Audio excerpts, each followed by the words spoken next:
is under heavy demonic attack. My daughter is under heavy demonic oppression. Have mercy, he cried out to Jesus. And let's look at the attitude of Jesus towards this woman. But he answered her not a word. Come on now.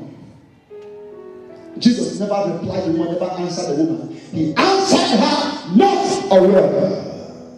And his disciple came and hugged him. Watch this now. Somebody's begging for help. Daughter being oppressed. And looking for rescue. Looking for deliverance for her child. Her only child. And somehow found the person who can give him their help. And reached out to the person. That's why mind you go to treat people because you don't know where they are coming from. Jesus was just coming from another place where he has been challenged also. But somehow he's comporting himself. And this woman, in desperation, saw Jesus and have heard of Jesus. Came out. Master, Jesus, have mercy on me. My daughter is furiously tormented by demons. Help me. He was crying to Jesus. But the Bible said he answered her not a word.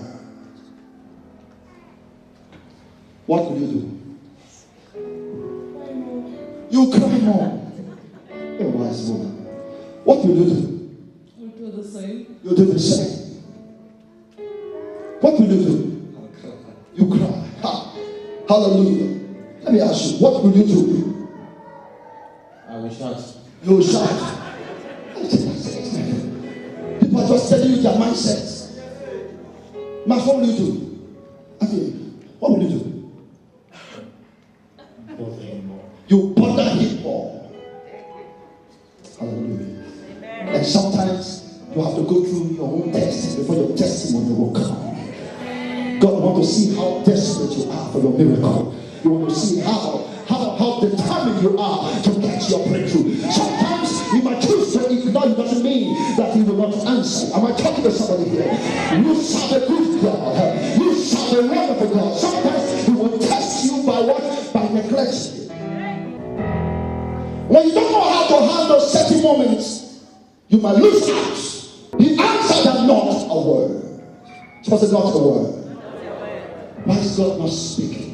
I've been praying, I've been in this situation. Why is he not saying anything about this situation? I'm tired of waiting on him. I'm tired of talking to him. I don't have any word, any answer from him. I'm going to do what I feel like. No. Child of God, you can do what you feel like. You are going through a test because your time of testimony is approaching. Your time of breakthrough is approaching. Your time of blessing is approaching. Whatever you say, Lord.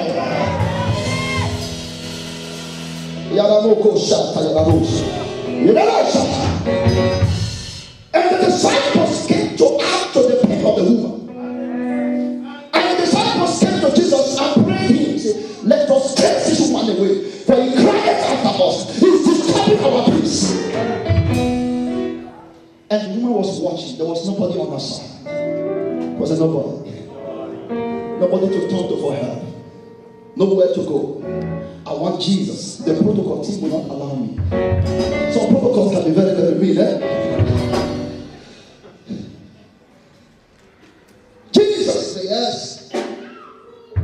You know that Jesus never still answered the disciples too. This Jesus. Let me tell you that this Jesus is full of different personality. He answered them not even a word, but he was in charge of the situation. Let's hear what. Then finally he said, his own answer were not in favor of who? Of the woman, not in favor of who? Of the disciples. Another direction. I was not sent. Unless to the lost sheep of the house of Israel. I know the people that I'm sent to. I know my assignment. I know I am standing in the place of my assignment. I know the people I'm sent to. Women, I am not biased. Women, in the line of my assignments. Then the woman's heart was broken. Then the woman came closer to me.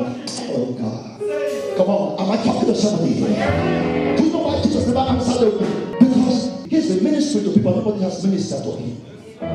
So the woman came close and worship. Hallelujah. There comes a time when nothing is happening. Go to God and worship. Go to God and worship. Go and minister to God. If you want him to minister to him. If you want his attention, minister to him. So people think that it's only you that need to be ministered to. You want to be ministered to all the time. No! God wants to be ministered to. God wants to hear how much you love him. God wants you to express it in worship. God wants you to talk to him.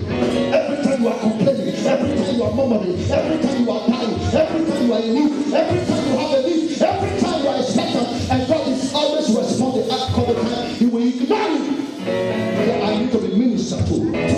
Hallelujah. Am I talking to somebody here? And the woman came close. He said, okay, what do you think is going through the mind of the woman? He's not like Jesus. This is like Jesus. Let me go close now. Lord. Worship means, Lord, I surrender all to you. Oh, yes. Yes, Lord. You know all things and you're in charge. Worship means, Lord, I have no strength of my own. I can't help myself. That's what worship. Worship means, Lord, without you I can't do it for myself. Worship means, Lord, let me express my desire to you, that I know that you are my all in all. Hallelujah. Let's begin to worship Jesus. They began to soft. He responded. Now, at least 20%. She came and worship you, saying, Even I will worship. help me. Help me. Oh. There are people in church looking for help. Everyone in church is looking for help, including your pastor. Including who? The doctor himself is looking for help from God. Everyone is looking for help. Let's talk. Let's help one another to get help. Let's what? Help one another to do what? Help one another. Touch your neighbor, say, help one another. Touch somebody on your left and your right, say, let's help one another. Let's help one another. I said, touch the person on your right and the person on your left. Touch the person on your left. Touch the person on your left. Come on, you are in touch. You are in touch. Touch the neighbor, say, let's help one another to get help. Let's not behave like those spiritual leaders that are frustrating others from getting help. The apostles said, don't you know we are here? Jesus, let's try by the way. Peter and John, they are crying unto, they are disturbing us with their cry. Jesus looked at them and said, I think it's true. But he has another mind. You don't know Jesus, he has another mindset. But while people were responding, he was also putting more fire in the expectation of the woman. He was driving the woman to come out with everything inside of her. You don't need to go back. Keep fighting for what belongs to you. Keep fighting for your daughter. Keep fighting for your expectation. Keep fighting for your breakthrough. Doctor, I hear you. You will get it. Keep coming. Hallelujah. And she came. Lord, help me. Help me. Here I surrender all. I'm not proud about anything. Here I'm surrendering all. Help me. I need something from you. I know you can give it to me. Give it to me, Lord. Oh, hallelujah. Then Jesus spoke. And Jesus answered and said, It is not good. but now he's talking. At least let him talk now to know which direction to use to approach. It's not good to take the children's bread and to offer it to dogs. It's okay, even if I'm called a dog, it's not a problem. Refuse to a dog. And sometimes when you are being maltreated and you're following God, keep your cool. Many can't take this. Many will say, I can't take this anymore. Nonsense. Stupid. I better go with your help. You miss Jesus, you miss your breakthrough, you miss your blessing. And that is what the enemy wants. You think the devil was not speaking? What kind of insult is this? Look at the way he answered. Yes. Look at the way the disciples are maltreating. Yes. Look at what he's even saying now, that it's not meant to give a blessing. that belongs to the children to dogs. So can you see you are a dog?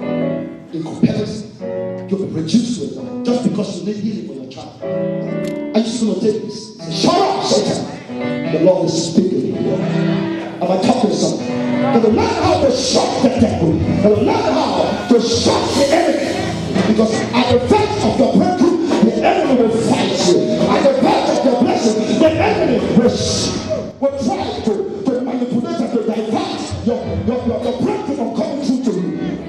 But you cannot be wise. The woman, you see, her humility was tested. Hallelujah. She was an intelligent woman. She was full of knowledge, full of understanding. And she said, what did she say? He said, even the dogs. And she said, yes, Lord, you are right. Yes, Lord, you are right.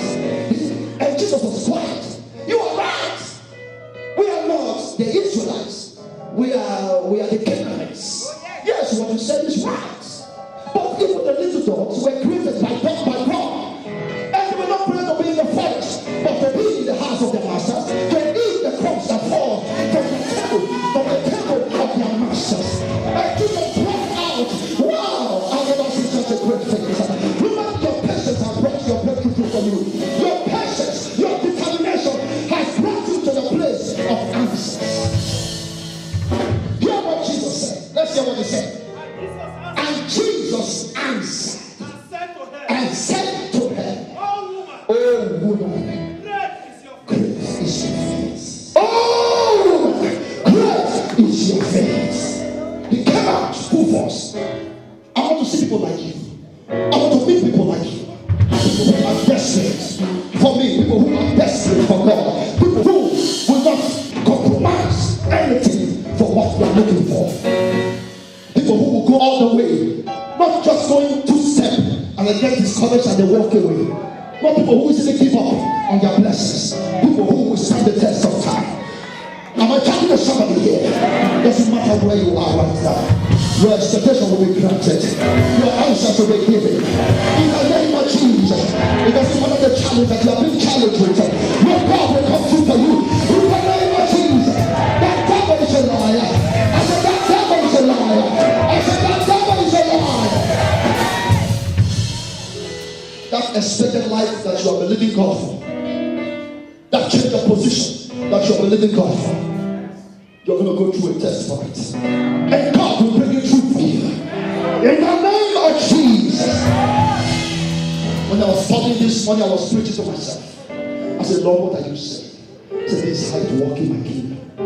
Let me give you 3 qualities of this Canaanite woman. She's a woman who fights for her children. I die for my children. I take any kind of shame and reproach for my children. She's a great mother. Great mother, powerful mother. A mother who will sacrifice anything for her children. Not like some of those useless mothers out there who run away from their children, abandon their children. Cowardice mothers. Mothers who cannot represent their children. Who will not pay any price for their children. Mothers are ready to go the extra mile to see their children become somebody in life. Attacked, possessed, oppressed. But she will not sit at home. She will go all out. I rather die to see my child die. No power will hinder the glory of my children. No power will imprison the glory of my children. I rather die to watch this happen. Jesus said to the woman, oh woman, great is your faith. Go thy way, thy faith has made your daughter whole. When she got home that same hour, the child was home. The mother came back with the victory of the child. Mama, I'm fine. Mama, I'm fine. I know you were fine from the moment Jesus spoke. I was fighting for your release in the house of God. When you get home today, you will see some changes. I said you will see some changes. I said you will see some changes. Certain doors will open to you. Favor will come through for you. Blessings will come in for you. You will not live in vain. Your fight is not in vain. Your service to God is not in vain. Number 2, the woman was full of understanding and knowledge. Full of what? Understanding and knowledge. I said, every woman must develop themselves. Even when she was waiting for anything that they will use to disqualify her, that she's not qualified for the blessing. And one of them was knowledge. It's not meant to give the bread that belongs to the children to dogs. She said, it's true. But the dogs, thank God for dogs. Dogs eat the crumbs that fall from the master's table. Oh, yes. With humility, as carrying on to Christ. Hallelujah. If you lack knowledge, you will suffer. True knowledge shall my just one be delivered. You must be a woman and a man of knowledge.